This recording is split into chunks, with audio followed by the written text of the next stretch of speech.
భద్రాచలం వద్ద గోదావరి వరద ఉధృతి తగ్గుముఖం పట్టింది. ప్రస్తుతం 46.7 అడుగుల వద్ద వరద ప్రవాహం కొనసాగుతుంది. భద్రాచలం వద్ద మొదటి ప్రమాద హెచ్చరిక కొనసాగుతోంది. ఇక ధవళేశ్వరం వద్ద రెండో ప్రమాద హెచ్చరిక కొనసాగుతుంది. సముద్రంలోకి 14 లక్షల క్యూసెక్ల వరదను విడుదల చేస్తున్నారు. కోనసీమ జిల్లాలోని 32 లంక గ్రామాలు వరద ముంపులో చిక్కుకున్నాయి.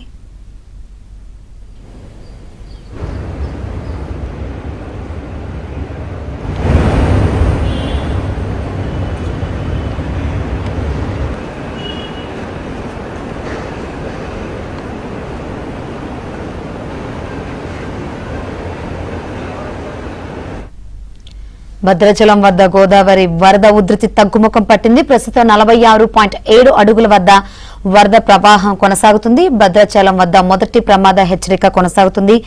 మధ్యాహ్నానికి వరద ప్రవాహం తగ్గే అవకాశం ఉంది. మరిన్ని వివరాలు అందించేందుకు మా ప్రతినిధి రవి లైవ్ ద్వారా సిద్ధంగా ఉన్నారు. రవి,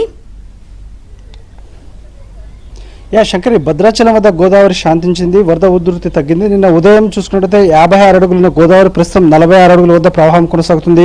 10 అడుగుల మేర తగ్గింది. ప్రస్తుతం 10,50,000 క్యూసెక్ల వరద టువార్డ్స్ పోలవరం వెళ్తున్న పరిస్థితి ఉంది. మొత్తం చూస్తే గత 4-5 రోజుల క్రితం వరకు గోదావరి వెలవెలబోయింది నీళ్లు లేక. కేవలం ఎగువ ప్రాంతాల్లో మహారాష్ట్ర, మధ్యప్రదేశ్, ఛత్తీస్గఢ్లో కురిసిన ఎగువ ప్రాంతాల్లో కురిసిన వరద నీరు మాత్రమే భద్రాచలం నుంచి టువార్డ్స్ గా ప్రయాణం చేసిన పరిస్థితి ఉంది. మొత్తంగా చూస్తే ఇక్కడ మన భద్రాచలంలో స్థానికంగా వర్షాలు లేవు, లోటు వర్షపాతం ఉంది. అదేవిధంగా వాగులు వంకలు కూడా పొంగని పరిస్థితి ఉంది.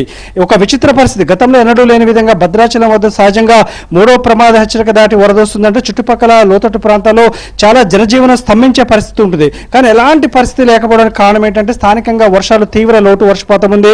మనం చెప్పొచ్చు ఎల్నినో ప్రభావంతో తీవ్ర దుర్భర పరిస్థితుల్లో ఉన్న నేపథ్యంలో ఇప్పుడు ఈ గోదావరి రావడం అనేది రైతులు చాలా సంతోషం వ్యక్తం చేస్తున్నారు. ఎందుకంటే గోదావరి వరద వల్ల స్థానికంగా భూగర్భ జలాలు పెరగడం, అదేవిధంగా సీతారామ ప్రాజెక్టు నుంచి వాటర్ లిఫ్ట్ చేయడం వల్ల ఉమ్మడి ఖమ్మం జిల్లాలో కూడా లక్షల ఎకరాల్లో కూడా ఈ రోజు పంటలకు ఒక భరోసాగా నిలిచింది.